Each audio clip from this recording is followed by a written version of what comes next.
Many coaches give speed work and speed technique, but they don't talk about where each athlete fits. Where each athlete fits. And so we bucket athletes at Legends of Athletics to know what this athlete needs to work on and how do we need to go about this process and what does this athlete need to do to be one great or get to the great point or remain great. And if you like the content, don't forget to like, share, comment, and subscribe. As always, be legendary. So when it comes to the world of sports, we talk about athletes in the context of three different things. Either this athlete is a great starter, they're a great finisher, they great or to translate that, they have great acceleration or they have great top end speed. But me personally, I like to add a third concept in there. I like to also add in transition. How well does this athlete transition from acceleration phase to top end speed? Does it look clunky? Does it look junky? Does it look smooth? This is not something that a lot of people talk about. Some trainers and coaches will disagree with me, but personally, that's something I feel like is important. Some people use a start as one, but I feel like start and acceleration are the same thing, so that's not really another layer to that, personally. But anyway, to move along, we have great starters of the race and we have great finishers of the race. So if you think about if you ever raced somebody or ever was in a foot race with somebody and they had a great first step or a great jump out and they would always have a good first step and they would lead the race for the first 4 to 5 steps, and then after that they would kind of trail off or not be able to sustain it. That person more than likely is a great starter or a great accelerator but not a great finisher. And then you have people that are vice versa. You have people who don't start races well but they finish those races very strong and they always seem to win or walk somebody down depending on what context you use.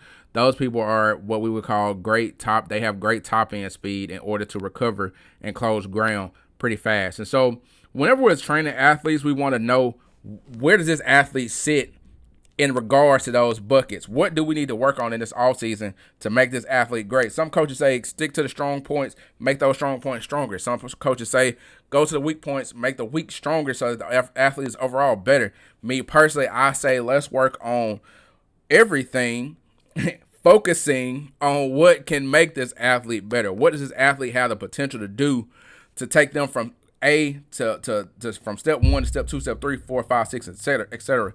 And so when I'm looking at athletes, we got basic metrics that's going to help us be great on the field. When it comes to linemen or offensive linemen, if we're sub 2 seconds, 0 to 10 yards, that's a pretty good lineman. That's an indicator, key performance indicator of a pretty good athlete. If this athlete is plus 2 seconds, then that's something we really need to work on so they can get out the way and let the running backs do what they need to do. If we got a defensive lineman, we preferably want to be sub 1.9 seconds. This is going to allow us to get more sacks, make more plays, make more tackles, be more agile, be athletic, do the things we're great at.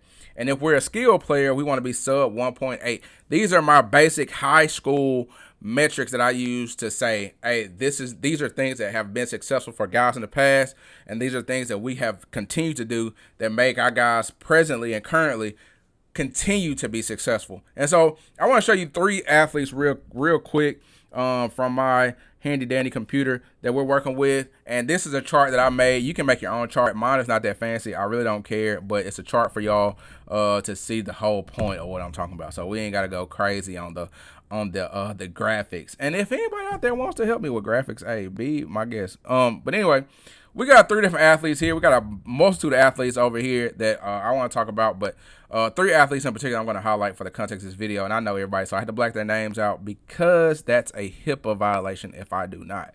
So when it comes to sports or it comes to our day one things we do here at Legend of Athletics, we are going to test everybody. We're going to test them. If they play basketball, I do a vertical jump. I'm really not a vertical jump test guy a whole lot. I mean, I really don't. It's cool, but it's nothing that I just have to have. Like, that metric just doesn't, I mean, it really don't do nothing for me a whole lot. I don't see in sports, like, it's cool for the athlete, but again, anyway, that's all in the story. So to stay on task, bucketing these athletes, I want to show you guys 3 hybrid athletes that are doing well, both accelerating and on top end speed. And these are guys that we've had for 2 years. My bad, not 3, 2 years. I'm aging myself, but 2 years. And these athletes, I wish I should. I'll probably do another video where these people started, but these are athletes we had 2+ years, and so these athletes are great at showing us the big picture. And so we talked about skilled players being sub 1.8. One of these guys plays big time college football. A couple of them will be in a couple years. And so we see this right here. This is our best 0 to 10 yard split time. And I'm taking that first split. So when they cross that first threshold. And with this, coaches, this is another thing. I see people on Twitter argue this all day, twice on Sunday. It really blows me because it ain't that important. But if you feel like it is, whatever. You have rolling times and you have from a stagnant start time. Does it matter? No. The difference is not that great. If you are half a yard behind that laser or you start in the laser, again, it don't, whatever. That's your own personal prerogative. You just figure that out. These are all in beam starts. So we starting on the laser and going from there. So we're overcoming inertia, so a point of not moving at all and getting into motion over the course of 10 yards. And so we got a 164, and you see the backside as 102, 107. This is the other part I didn't tell y'all. Like, when it comes to my skill guys, I try to get every one of them under 110. A little over, preferably under, though. 110 unless you're coming back from injury, because as a skill guy, you sub 110, you blowing past a lot of people at the high school level. And that sub is coming at 20 to 30 yards. So how quick can we get up to max speed?